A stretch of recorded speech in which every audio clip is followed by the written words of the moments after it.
दलितों की मसीहा और पिछड़ों की शान कही जाने वाली मायावती आखिर क्यों हैं अभी तक कुंवारी? क्या नहीं मिला उन्हें कोई सच्चा साथी, या फिर उन्होंने देश की सेवा में कर दिया खुद को समर्पित? क्यों नहीं चुना इन्होंने जिंदगी के इस सफर में किसी को अपना हमसफर? आखिर क्या है इसके पीछे का छुपा राज? आइए जानने की कोशिश करते हैं।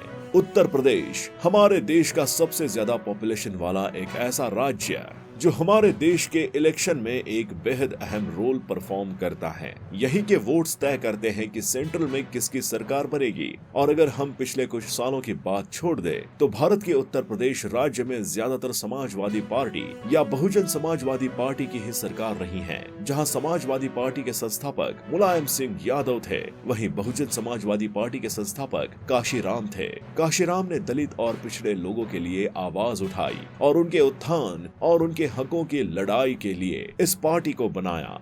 इन्होंने कुछ समय तक तो इस पार्टी को बखूबी चलाया, लेकिन कुछ समय बाद ये इस दुनिया से चले गए और अपनी पार्टी का उत्तराधिकारी एक तरह से मायावती को सौंप गए, जिन्होंने उनके जाने के बाद पार्टी की बागडोर अपने हाथों में ले ली और बन गई हर पिछड़े और दलित की मसीहा। इन्होंने उन लोगों का बिल्कुल वैसे ही ख्याल रखा जैसे काशीराम रखते आए थे और अपनी इस पार्टी और इसके लोगों को भी एक साथ लेकर चली। इन्होंने इस पार्टी की कमान संभालते हुए यूपी के सीएम पद की कुर्सी को भी संभाला और बखूबी अपने कर्तव्यों का पालन भी किया। लेकिन एक सवाल आपके मन में भी जरूर कभी न कभी आता ही होगा कि आखिरकार इन्होंने शादी क्यों नहीं की। तो आइए जानने की कोशिश करते हैं इसके पीछे का छिपा रहस्य।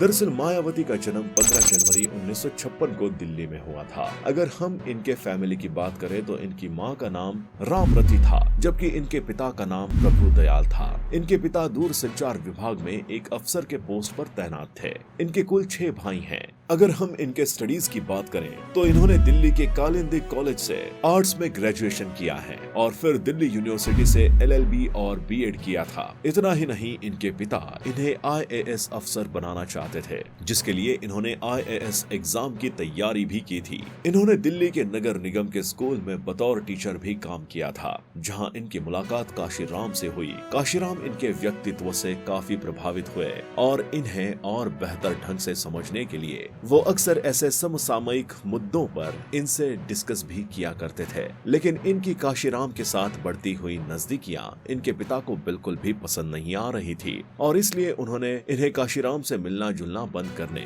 और उनके द्वारा आयोजित किसी भी योजना में शामिल होने के लिए भी मना किया। लेकिन मायावती ने अपने पिता की बात नहीं मानी और इनसे मिलना जुलना जारी रखा। इतना ही नहीं, ये अक्सर उनके द्वारा आयोजित कार्यक्रमों में भाग भी लिया करती थी। जब काशीराम ने 1984 में सारे दलित और पिछड़े वर्ग को एक करने के लिए बहुजन समाजवादी पार्टी यानी BSP का निर्माण किया तो उसमें मायावती को सबसे मजबूत पोजीशन दी थी। इसके साथ ही जब इन्होंने साल 2001 में मायावती को अपने उत्तराधिकारी के रूप में घोषित किया, उस वक्त इनकी हालत कुछ अच्छी नहीं थी और इनकी तबीयत खराब रहने लगी थी और यही से मायावती का कद समाजवादी पार्टी में बढ़ने लगा। और अपने यहाँ के पॉलिटिकल सफर के बाद इन्होंने कभी लाइफ में पीछे मुड़कर नहीं देखा। लेकिन हाँ, इतना जरूर था कि इनके और काशीराम के रिश्ते को लेकर अक्सर विरोधी पार्टियां और आम जनता कई तरह की बातें बनाते रहते थे। इतना ही नहीं, इनके ऑपोजिट पार्टी के कई लोग तो ये भी कहते थे कि इनके और काशीराम के बीच में नाजायज संबंध भी हैं।